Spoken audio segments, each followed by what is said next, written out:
the most. This is not a suggestion.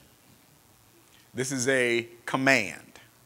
Make the most of every opportunity in these evil days. So it's attached to something here.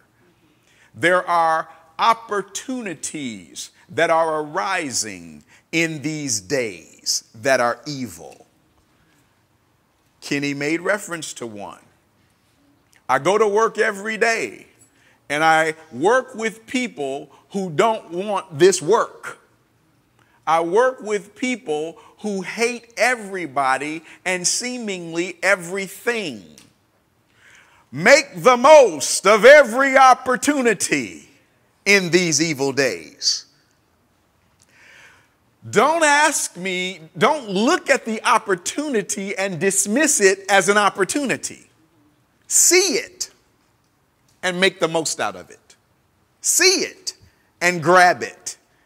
Because the days are going to produce the opportunities. It's the days that you're living in that's going to produce the opportunity. And if you can't see on your television screens all of the opportunity that is arising in this season as people are losing their minds, I want to talk to you today about time, one of my favorite subjects. And another way of saying that is redeem the time. Redeem the time. And every opportunity I get to remind us that time is ticking, I will. Because that probably is the place where we exercise the least amount of knowledge and wisdom centered around time. The fact that our lives are on a clock. You've only got so much time. And it's ticking right now. Right now. And because we're so passive and indecisive and don't value it, we allow it, we don't even consciously think about it. But I'm going to show you two perspectives today. So this is going to be a real quick and easy message. The first perspective is that time is escaping us. But I'm going to show you how it escapes us. Because while we are in the earth, the Bible says right here that we should redeem the time, make the most out of every opportunity. But the first thing we have to do is become conscious of time.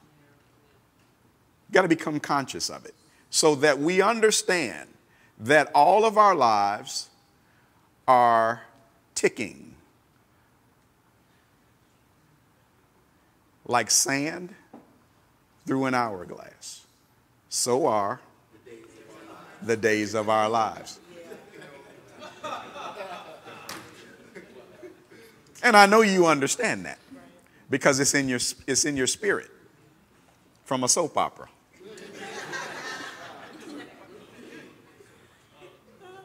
But as sand through an hourglass, so are the days of our lives. The problem is we don't believe it.